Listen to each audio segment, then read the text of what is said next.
Welcome back to Suspended Fanimation. I'm your host, Dennis Patholkas, and today I'm going to be reviewing Runaways Season 2, Episode 1, Gimme Shelter. This is on Hulu, by the way. You can sign up for a free 30-day trial, if I remember correctly, and you can watch, I think everything is up at the moment, entirely Season 1 and Season 2, as well as other shows that they have up as well. I don't get paid by them, by the way. I just like some of the stuff they have out there. So before we get started, spoiler alert, I'm going to be spoiling the crap out of this episode. If you haven't watched it, go and watch it and then come on back and you can take a look at the video afterwards here.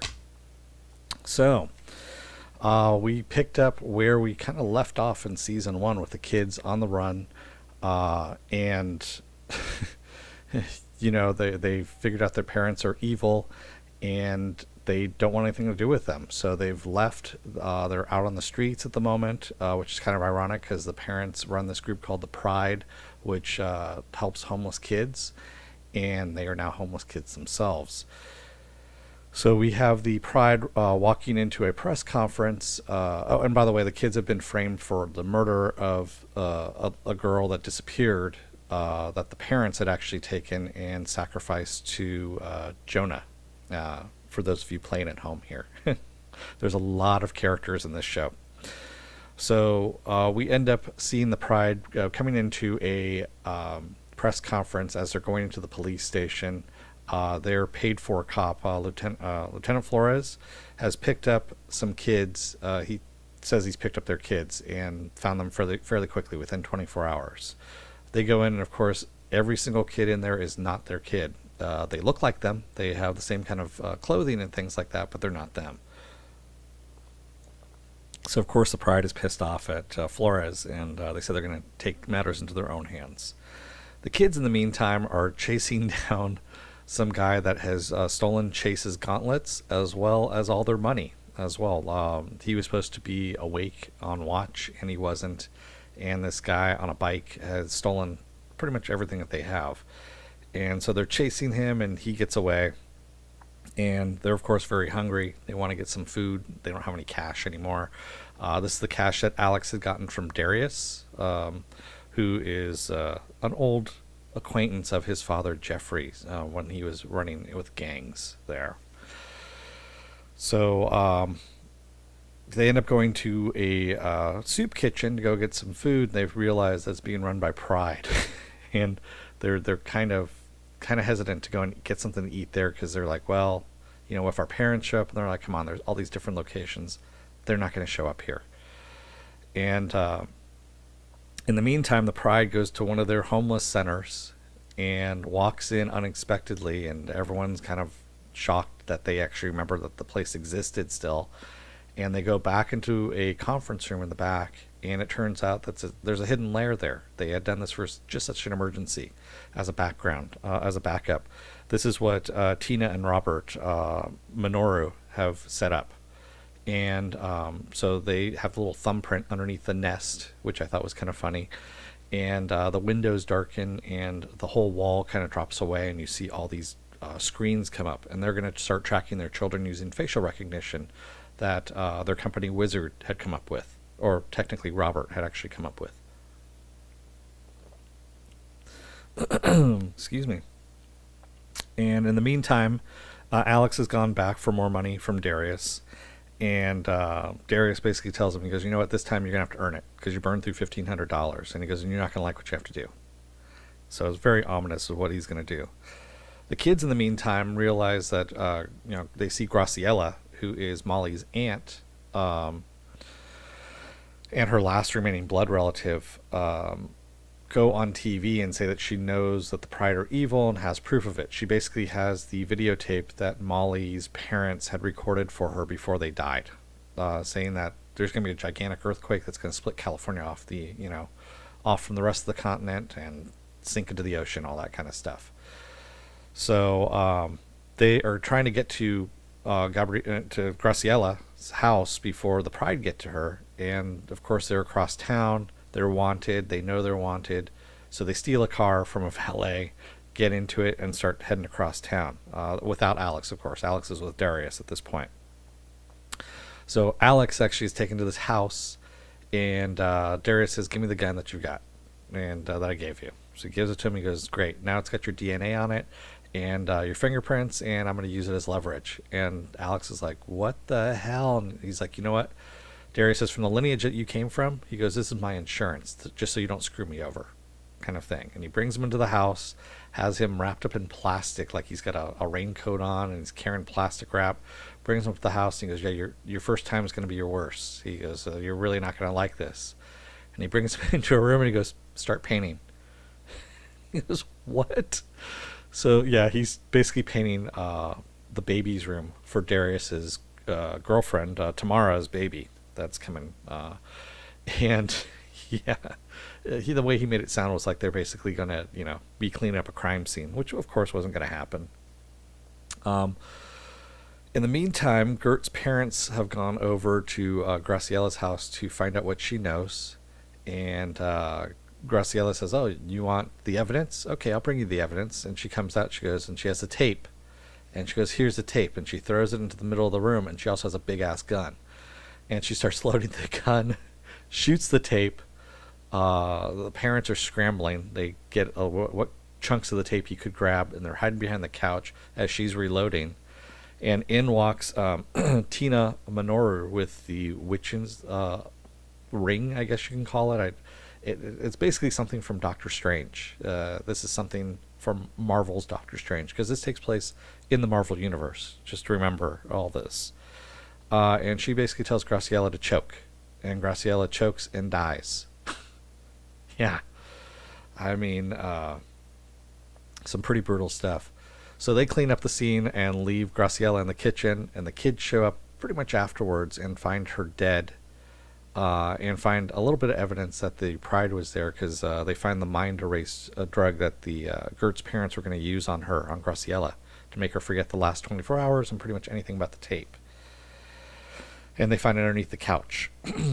And they have to leave because the cops are showing up, and they go running out. And we come back to Alex, and he's painting the room with Darius, and that's when Tamara shows up with her friend Livy and says, no, I don't like this color. You're changing this color. And in the meantime, we see that Alex has a little crush on Livy and vice versa, because Livy has a little bit of interest in him. And of course, this is good because Nico, who Alex originally had a crush on, is now with Carolina. Yeah, can you follow all this? I hope so. This is all within one episode, just by the way. So, excuse me while I move my notes over here to a little bit better viewing point. So the kids go to the location that they said they were going to meet Alex at, and Nico ends up having a Wiccan wake for Graciela. All they have is her driver's license, and they put it down, and they, excuse me, make a little makeshift memorial. And all the homeless people that are around them actually start bringing items and dropping it off. And it's kind of a nice little touch, where she's saying nice things about her, and now it's time to be free and everything like that. And everyone leaves their offerings, and that's where it ends. So Alex finally shows up, and he sees the shrine, and he sees Graciela's ID there, and he's like, "What?" And he realizes Graciela's dead, because he knew that they were going to go after him. And by the way, he's brought also tents, sleeping bags, burner phones, all that kind of stuff, and he feels bad that he wasn't there for all of that stuff. And Gert also feels bad because she kind of froze up when Molly saw her aunt there, and Gert just couldn't deal with the body thing, so she's having to deal with her stuff as well. In the meantime, we have Victor, who was shot, almost killed at the end of season 1, and he's in stasis, or so we think. And then we see him walking around this town, this deserted town, and we see the newspaper clipping that says Carter has beat Ford in the presidential election. So this is his happy place, if you will.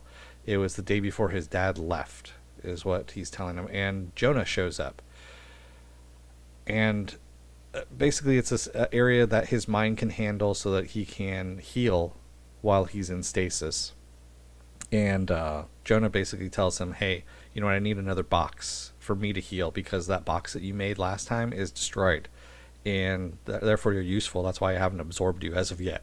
That's why you're still alive. That's why I'm healing you at the moment.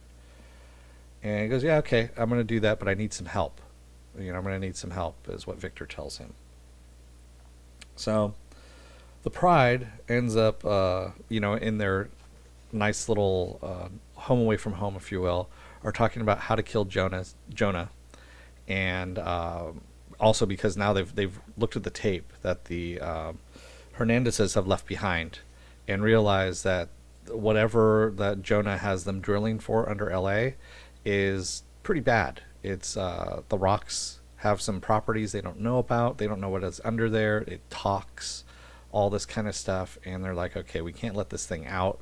And we don't know what the hell Jonah is. Jonah's not human, obviously. They've sampled his DNA.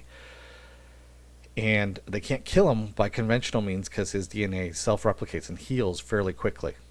So they're trying to figure out how they can do this. Now, this is what their discussion plans are.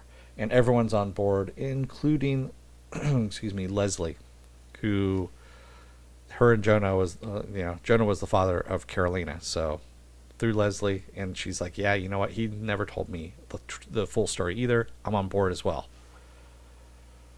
So the kids find the guy who stole their gauntlets because, of course, they wake up hearing, these explosions and stuff like that. The guy's got the gauntlets working because Chase was monkeying with them while they were, camping outdoors there, if you will.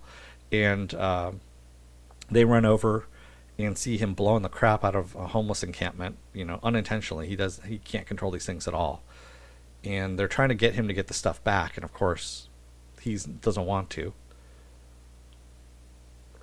He jumps again on his bike and takes off, and that's when Gert says, you know what, screw this, enough of this. And she calls out the dinosaur to go and run after the guy, and he pins him down.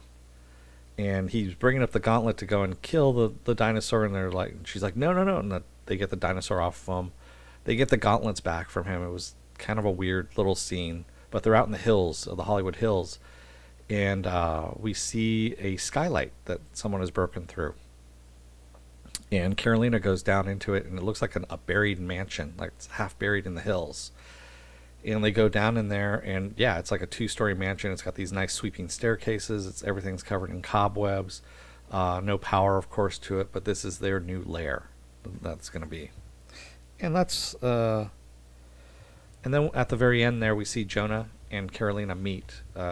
He says, oh, okay. He goes, I've come to talk to you. This is where you told me to meet you. And... he realizes that, she doesn't want the kids to know, and just as they start to talk, a gigantic earthquake starts, and just keeps going, and he grabs her and holds her, and she's like, what's going on? And he goes, just the beginning. And that's where we fade to black. That's where we leave off here. So how is this compared to the rest of the Marvel TV shows? It's better than Cloak and Dagger, a lot better than Cloak and Dagger.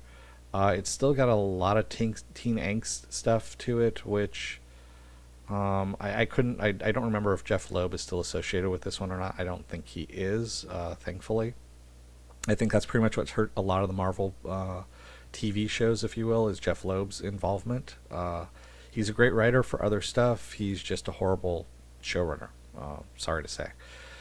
So if you're looking for a new Marvel show to watch, yeah, you can't do all that bad by watching this show. Definitely not. Especially since the Netflix shows are actually getting canceled one by one, and more than likely Jessica Jones is next, and then of course The Punisher being the last one. So there you go. But again, Hulu has a free 30-day trial. Give it a shot. See what you think. Season 1 is up. Season 2 is up. And if you like what you see here, hit the subscribe button and the like button as well. And I am going to be reviewing again Future Man. I'm going through those right now. Take a look at those. You can take a look at my other videos as well here on the channel at Suspended Fanimation. I'm also on Twitter. I'm also on Instagram and Facebook as well. So Facebook is where I'm posting most of my stuff at the moment. I do have a website, suspendedfanimation.com. Right now it's in the progress of being built. And other than that, I'm going to be covering a lot of genre stuff, sci-fi, fantasy, you name it, TV shows, movies, things like that.